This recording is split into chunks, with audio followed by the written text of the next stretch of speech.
Hey guys, Duke here. And, as it is, it will be. Oh, is that so?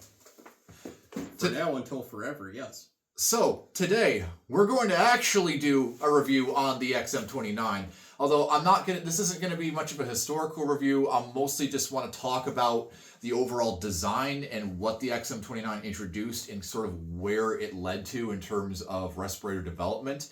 And no mention of Raldy's Crackhouse or Freddy Fazbear or any of those such characters. Okay? Fine! Oh, yeah. Asshole. So I guess I should just, contrary to what I opened with, I should do a brief rundown of the history.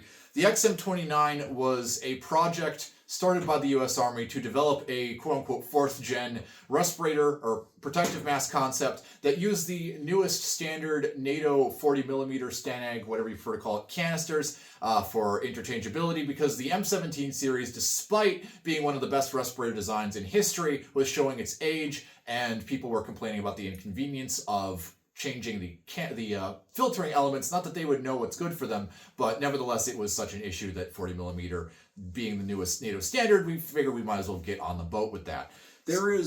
I will intercede here for a second.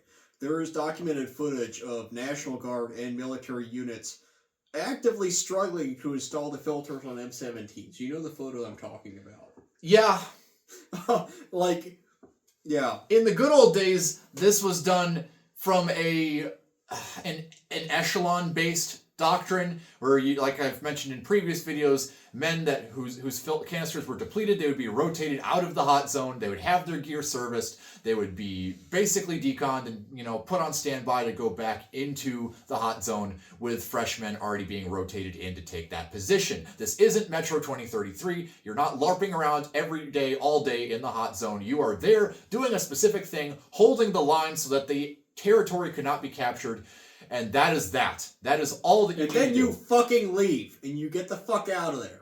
Exactly. So, M17, perfectly fine. It had some shortcomings. The filters negligibly being one of them, even though they did their purpose exactly how they needed to. But, nevertheless, we wanted to try a new standard, and, this isn't bashing 40mm. This is more just saying this is what we were looking into at the time. So, the XM29 was very interesting, obviously, in the aspect that it was an entirely bubble design, as some less affluent with gas masks may refer to it as. It was entirely molded of, sources vary on this. I need to go through and read the documentation again. Some people say that some of them were molded out of silicone with a special treatment, while others, which I believe this one is, and my personal opinion, I think a majority of them were entirely urethane with a special coating.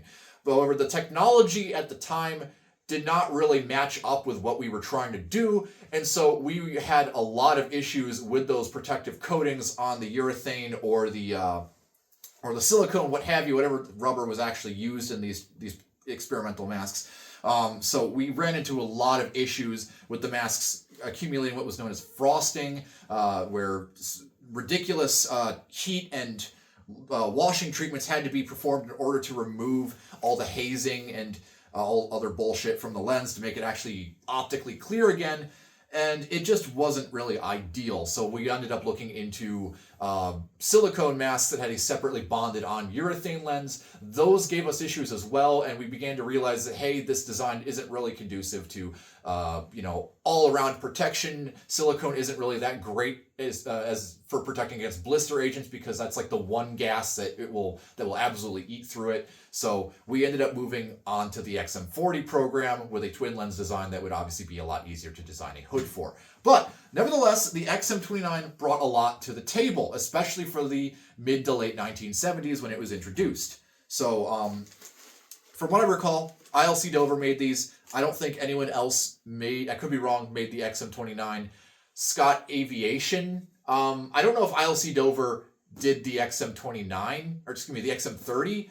They might have done some earlier ones, but I think it was mostly Scott Aviation that handled the XM30 program. I could be wrong. Again, I'm kind of rusty. Handled it poorly. Handled it very poorly. I don't know why anyone contracts Scott. I don't think they've ever met a military quota, a government quota for a full face field protective mask or just a basic infantry protective mask. Maybe they've done like smaller stuff like SCBAs and things like that, but I don't think they've ever done they've actually successfully pulled off a full quota or met deadlines for a military protective mask. Yeah, and, I mean, they can make masks. They made the Scott-Ceramics, they made the AV2000 and 3000. That was definitely a Scott design. Those are still in use as SCBA masks. They obviously those are fine. They obviously fixed the problems with the XM29 and XM30. They've solved a lot of the production issues as far as getting the lens properly bonded.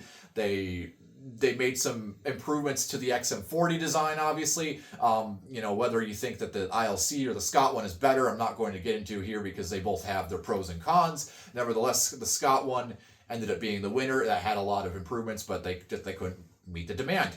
But really the only thing that Scott has produced, like as far as military masks, is the Finnish M95. But even that, I'm willing to bet you, was still produced by Chimera Safety, or Chimera Oy, however you call them.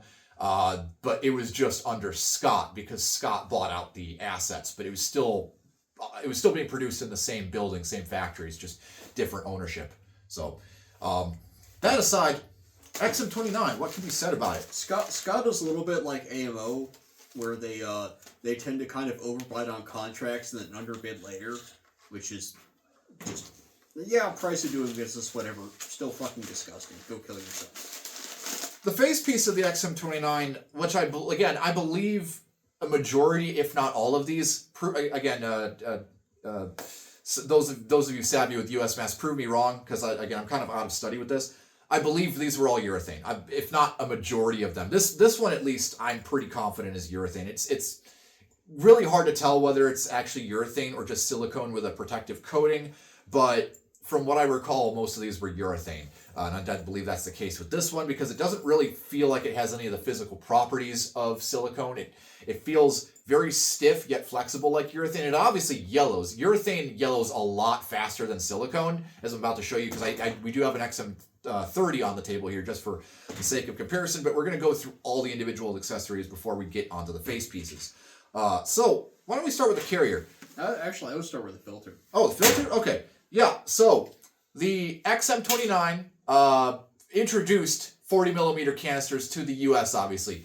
We adopted the C2 canister for that purpose. I'm not sure who came up with the designation C2 because obviously the US Navy Diaphragm Mark V had the C1 canisters, which are those like pancake filters with a rubber skirt that fits around the mounting plate. I thought the C1 was the 60 mil Canada.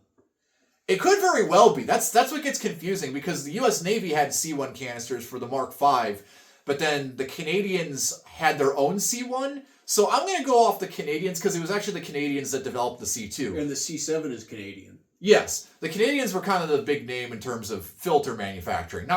For some fucking reason. Their masks were good. They were good designs. They had the C4 and obviously the LBM had really big flaws with the head harness and the penetration, blister agent penetration and whatnot. But Canada, they can do filters okay. They're still the main guys making filters for most of the world, as far as I'm aware, at least for most of the Western world. There are some differences between the more experimental C2s that were issued with the XM29 versus the more standard one here. This is this one is dated, well, it says PCL 1986, so I'm going to assume this is an early 1986 one. You can see it has green markings on it. That's how you can tell this is more of a Canadian one, I believe. So it's an early one and it's Canadian, whereas this has no markings on it whatsoever. So definitely more experimental stage. The main difference that you'll be able to note, obviously the inlets are the same, and the side profile is more or less the same, but you may notice that the threads are a lot different because on the experimental one for the XM29, the threads are a lot shorter because these side ports already kind of inherently stick out a little bit, so very low profile. This was the perfect length to seal against the gasket. You didn't need anything more. Very good, very low profile. Compare that to like a standard C2, and obviously a C2A1 would have the same thread length.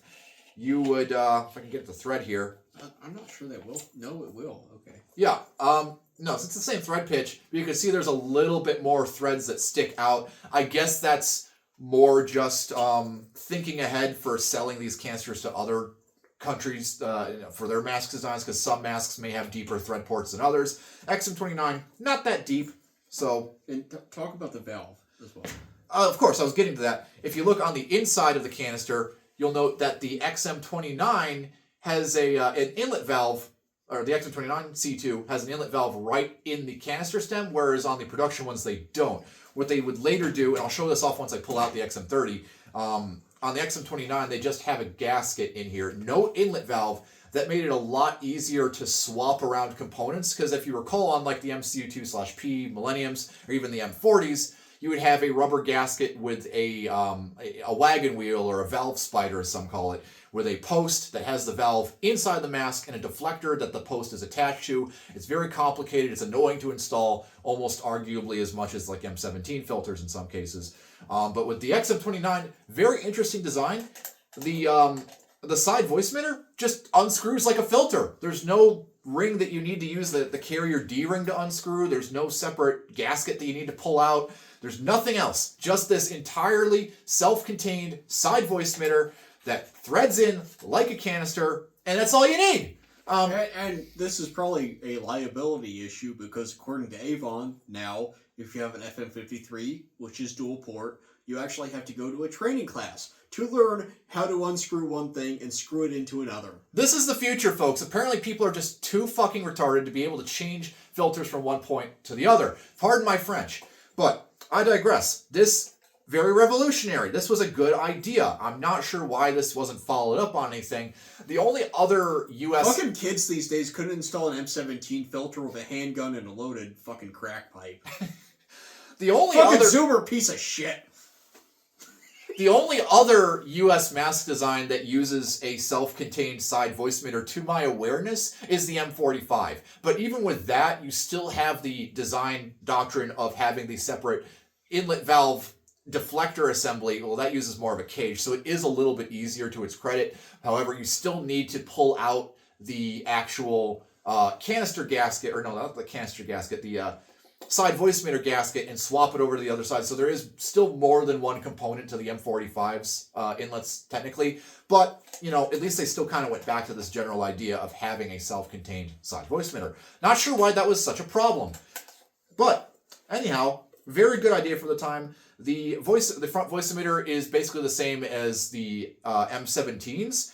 And they had a very interesting way of installing it, whereas like on the XM30 through MCU series, Millenniums, M40s, the front voice emitter is removable. You have a special tool to unscrew the ring at the front, and the ring also doubles as a mounting point for voice projection units. In the 1970s, they weren't really considering that. There wasn't really any need at the time for infantry to have a voice projection unit, and even if someone did, they could just put a loudhailer, bullhorn up to the front voice emitter and use that. There wasn't really the technology for a compact VPU at the time. Even in the 80s, they were ridiculously chunky and quite ungainly. So there's no mounting point for a VPU, obviously, and the voice emitter is completely integral to the mask. There is an aluminum fixture molded into the rubber, and there would be an aluminum flange that the voice emitter component would be inserted into, and then there would be a machine to manually roll over that piece of that extruded piece of aluminum, or not, I guess it would be machined.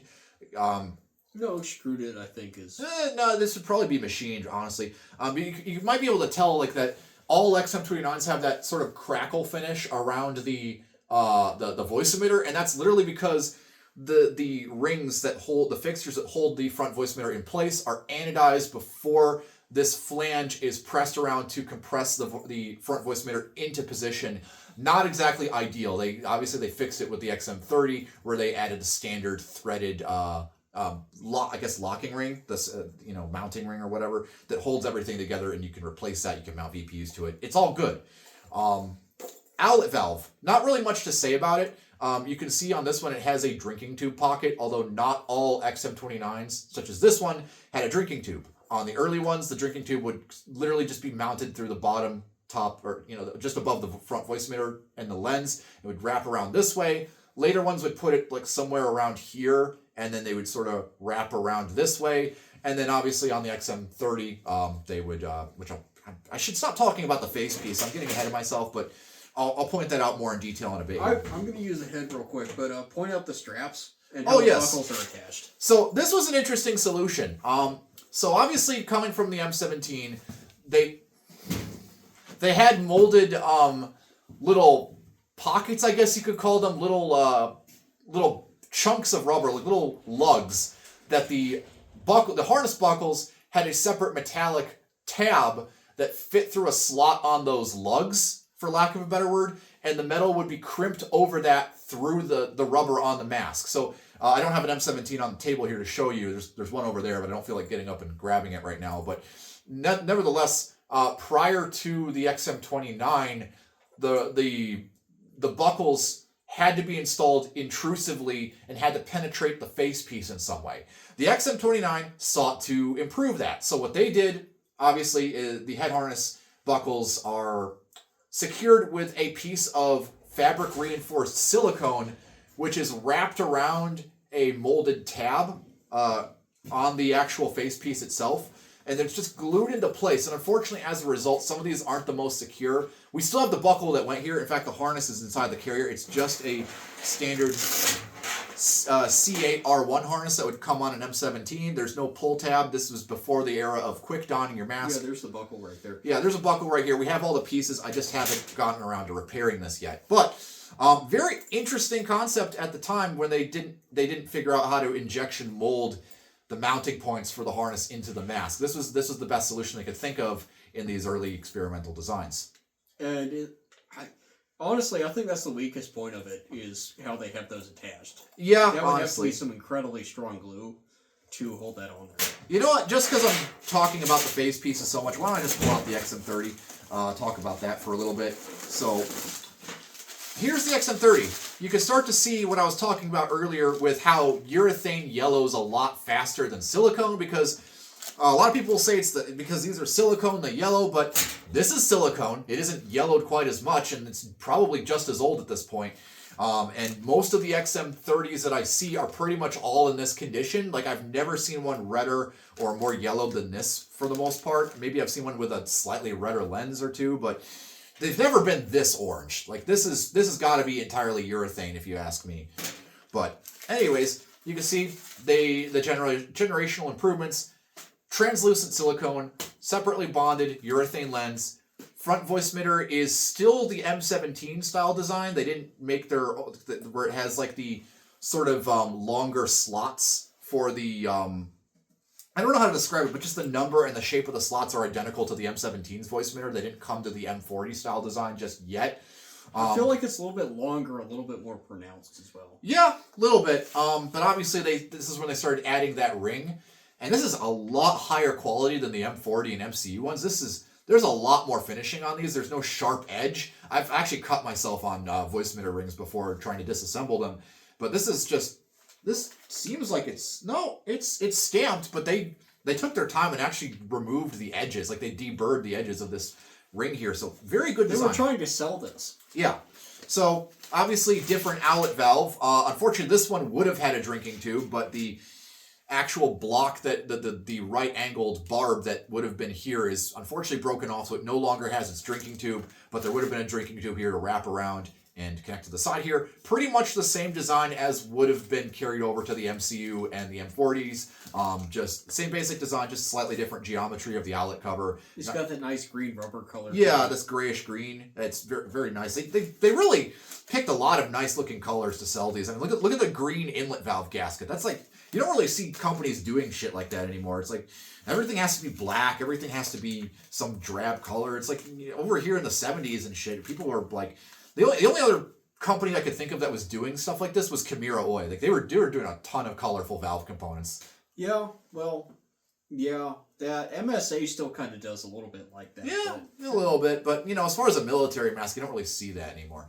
It's not that it's important or anything. It doesn't really enhance the performance of the mask. I don't know. I like seeing little stuff like this on designs. Obviously, side voice emitters changed a little bit as well. They're no longer using this nice captive one-piece side voice emitter. They're using the standard design with the separate locking ring, side voice emitter membrane assembly, and then the gasket that you have to manually swap around with the valve spider with the inlet valve and the deflector assembly inside the mask. Not as convenient, a little bit annoying. Still easier than the M40 because it doesn't have those stupid little like pegs that you have to insert through flaps in the rubber. It's just stupid. This is also when they started adding the donning loops to the head harnesses. It's still a C8R1 harness, but it's a modified one. So they just they seam ripped the bottom edge of the head pad, and they added this cotton pull tab. A lot of stuff is cotton on these early masks. They were starting to get into nylon equipment, so there's not a lot of nylon on the XM29's carrier. A little bit more nylon on the XM30's carrier. We'll get into that in a minute here. But another thing they did away with is you'll notice on the XM29 there are 2 snaps at the bottom of the chin, and that is literally a lot of people think that's for a hood, but around this way. A lot of people think that's for a hood, but no, it's actually for the lens outsert. Back then, they didn't really know how they were going to mount the lens outsert because obviously on an XM30 and any other following mask, you have this nice wide flange on the front voice emitter and it sticks out quite a bit. You don't really have that on the XM29. It's just a flat surface that's flush with the lens. Looks really nice, looks really streamlined, but you can't really mount anything to that. Maybe you can mount something to the canister stems, but what they ended up doing, like I showed you, they have 2 snaps at the bottom here, and the outsert would have 2 little fabric or webbing tabs that would come down and snap onto that to hold it in place.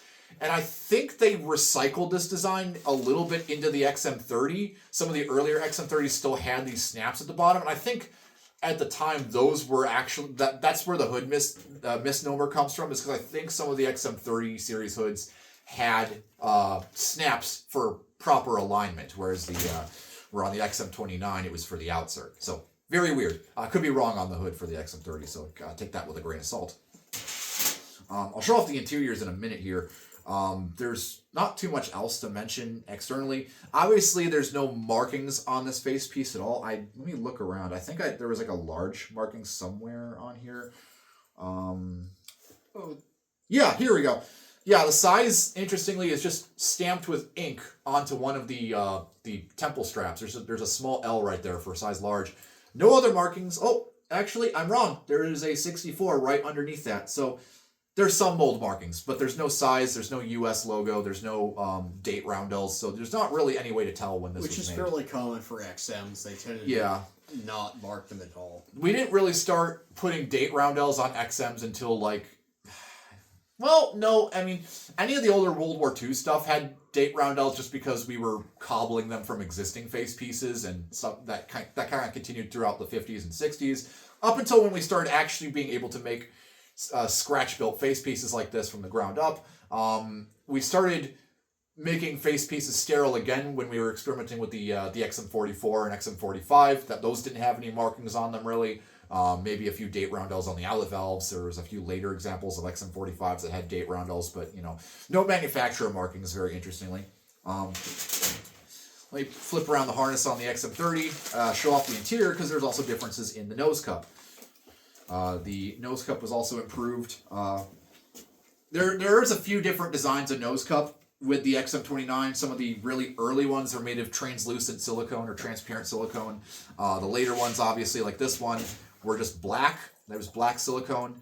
And this is also the reason why I think this is urethane, because this is definitely silicone. It's very tacky feeling. It's very soft and flimsy, whereas this is very rigid, still flexible, but just feels a little bit different than silicone. So, and as we know from the S8 example that we have, generally if you have 2 rubbers in the same space, they're 2 rubber components. If they're the same material, they'll age roughly the same. Yeah. If they're 2 different materials, like the nose cup and the S8 versus the face piece, one is going to change drastically because the nose cup is shriveled up and unusable, while the overall face piece is completely fine.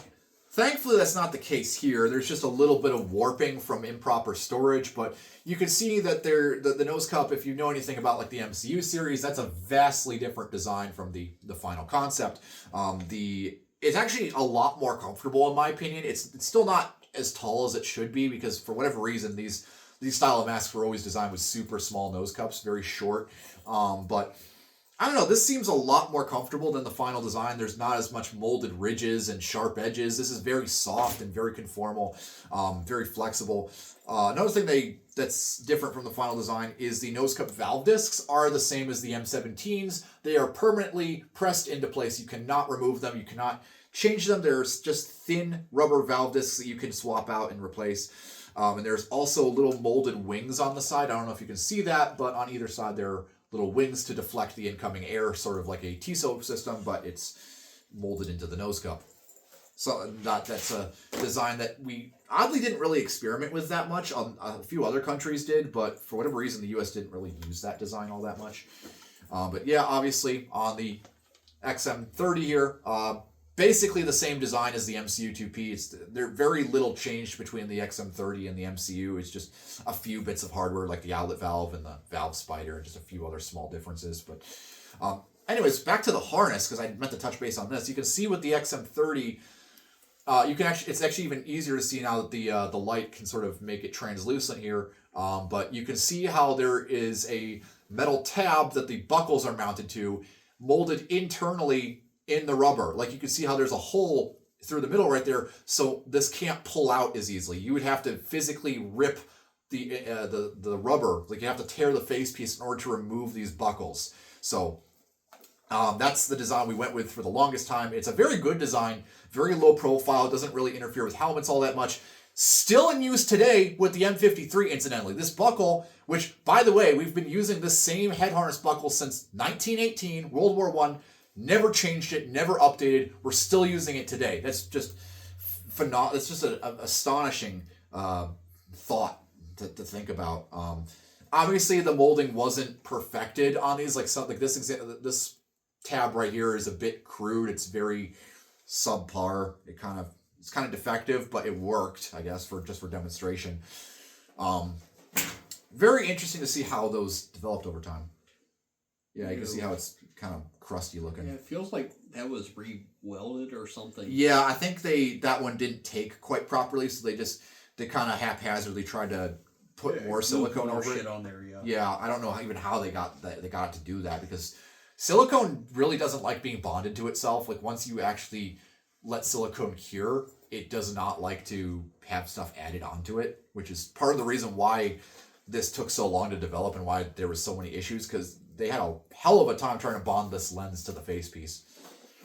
Anyways, let's talk about the carriers. I think we've talked about the face pieces about it. I think we've run out, yeah. Let's get these out of the way.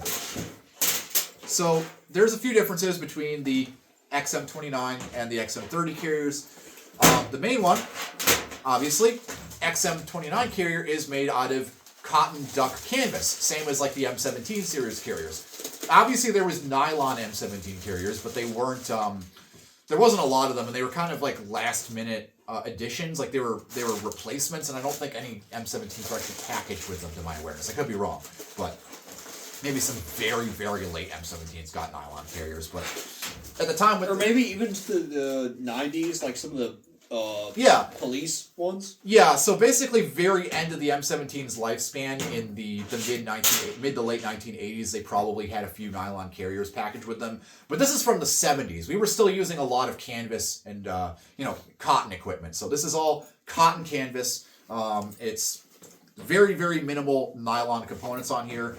I'm going to use the XM30 carrier just for reference because this is more or less the same design as the MCU2/P bag. Main difference is that the straps are still canvas on the MCU bag. These are all nylon webbing, but this still has some cotton webbing on it left over from the XM29 carrier.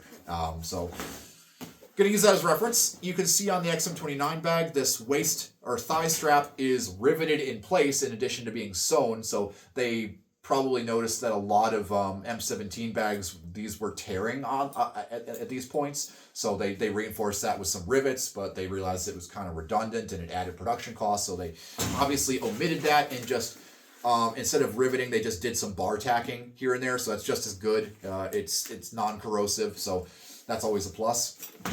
The flaps are a little bit different. They're more or less the same. The angles are slightly different here, whereas this is just a continuous angle. This has some shallow angles, and it's just a straight line here.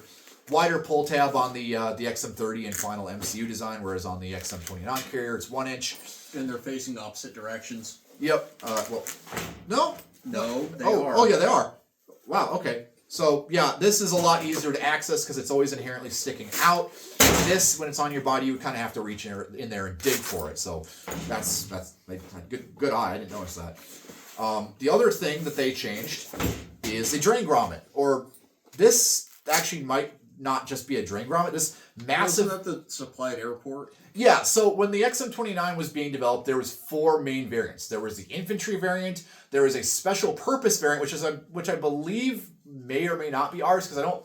Obviously, special purpose being like decon, toxicological agent, protective, they would have no use for a drinking tube. Ours doesn't have a drinking tube, so that's my current assumption, but they could have very well just been recycling face pieces no matter what features they had. So I'm just gonna go and say ours is special purpose, even though it probably isn't necessarily.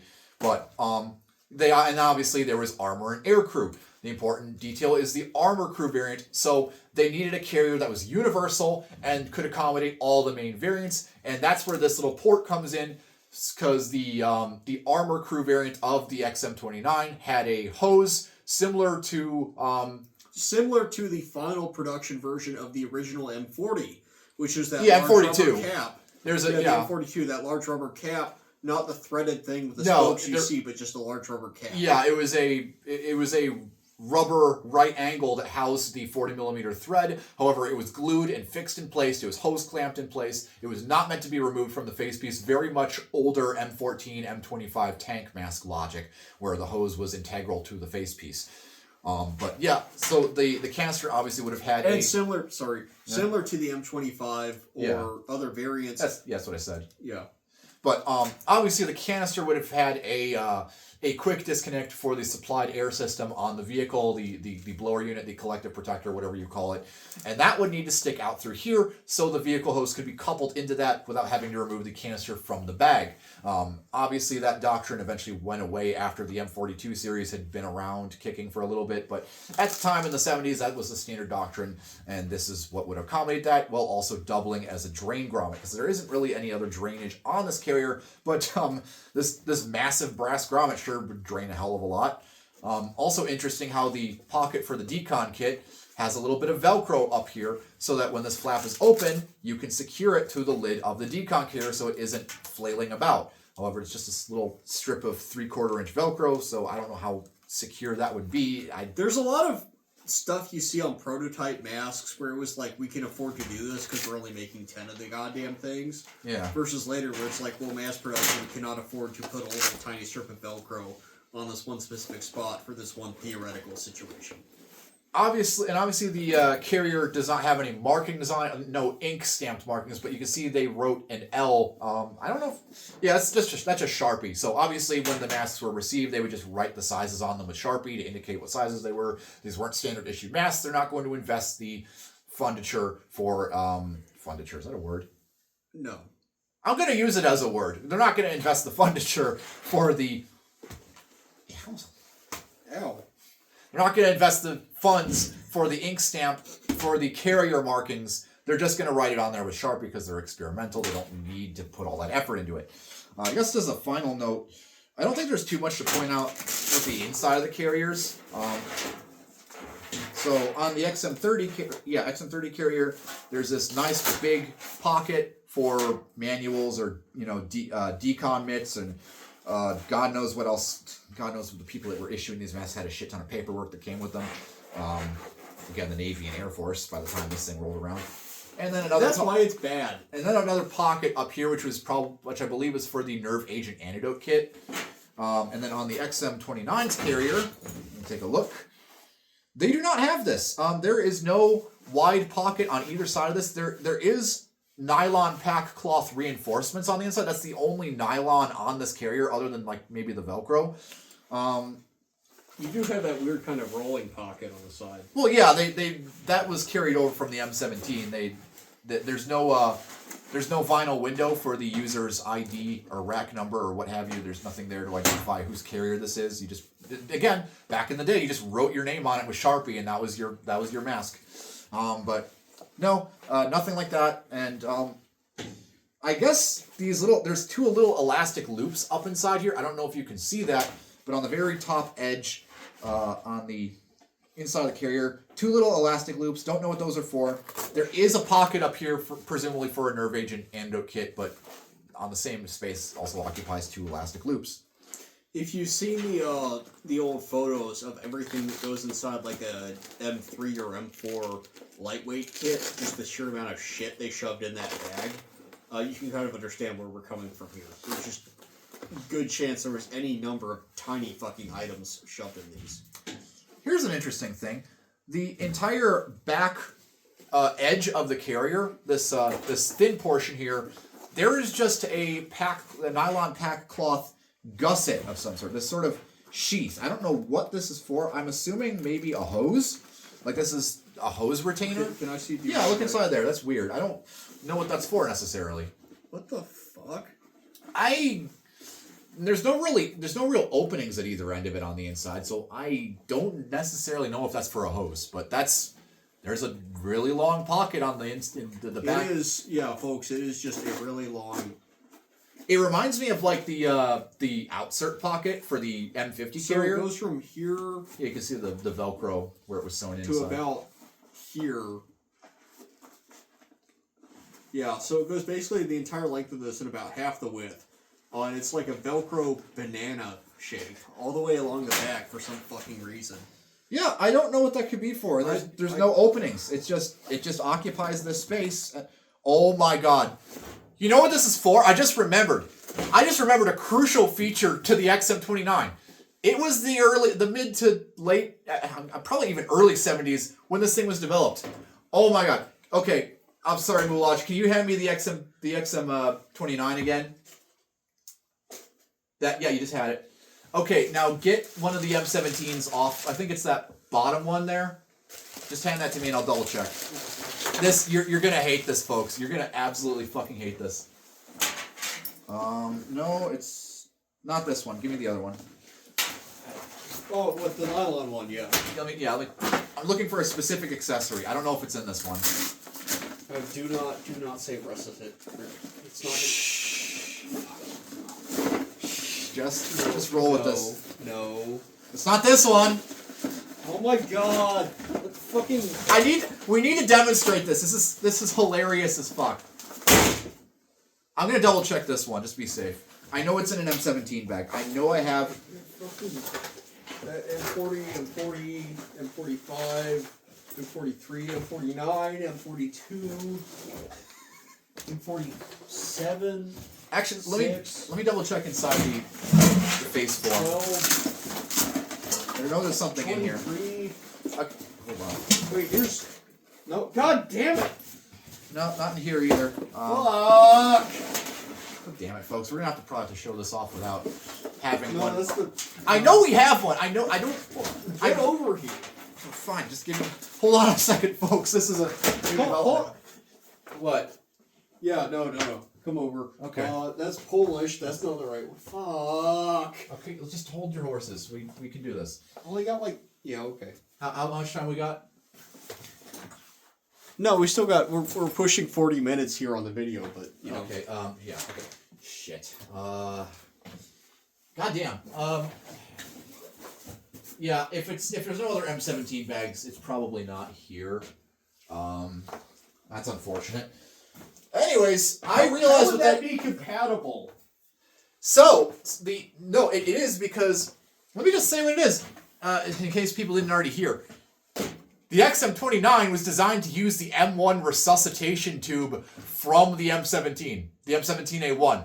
That was still a standard issue accessory in service at the time when this mask was being experimented with. So that long pocket on the inside of the carrier is for holding an M1 resuscitation tube. That's what's stored inside here.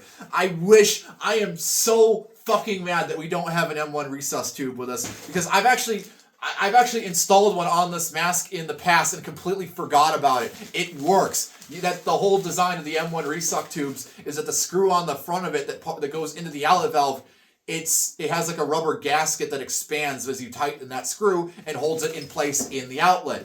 That's why the outlets are different between the XM29 and XM30, is because this was designed to take a resuscitation tube. I've already gotten all that off my chest, Moulage. I think we can give up that ghost for now. Yeah, I think we can make a separate video if we ever find it, or just post a photo of it somewhere. I hate this. Going on the record as hating this.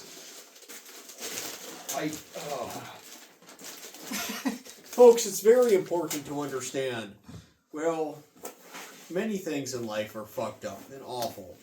You also have to understand that when the XM27, which some of you may be aware of, was an M17 that was made of transparent, what was it, silicone? Or no, well, a few of them were transparent. Most of them were actually olive drab. That's kind of a fun fact. But they were silicone. All of them were silicone. Some were olive drab. Some of them were transparent. And so the XM27 was that thing. The XM28 was the grasshopper or tunnel rat mask. And the XM29 was this thing. Exactly. So you have to understand that during the Vietnam War, this thing was basically next in line to be developed. So as goofy and horrible as it sounds, because the M17 lived a very long time, possibly longer than it should have according to some parties. Even though they're wrong, and this is probably the best, still doctrinally the best mask ever developed. You have to understand that looking at this thing and thinking, oh, MCU, baby MCU. Well, yes, but you have to think in terms of the last time that the Chicago Bears won a World Series was when the Ottoman Empire still existed. You have to scale your timeline a little bit differently than what you were assuming. So unfortunately, this thing, which is an MCU prototype, takes the resuscitation tube from the normal issue M17 mask. That's history, folks. Take it or leave it. Well, I think we've covered just about everything from the XM29. We could go into detail and say how this thing won a Golden Fleece Award for using the most amount of U.S. taxpayer money to develop. And we'd love to talk about it. If people show more interest, we can go on for longer. But we don't need to. This video's long enough as it is. So I think we've covered all of the horrific features and details about this mask. So, want to call it here? Well, one last question. Go for it. Okay, so in that last scene of Poppy's Playtime number 6, where him and Freddy Fazbear are, facing off, and Freddy finally has the Doom Blade, and Poppy says, "I won't let you do this again," even though they've never met face to face before. Was that a reference to like an older, universe or something? Is there? You didn't watch the scene all the way through. At the very end of it, the guy comes in and it says, "My name is Squid, and you're in my game." Good night, everybody. Thank you for watching. Don't ask questions. Fuck you.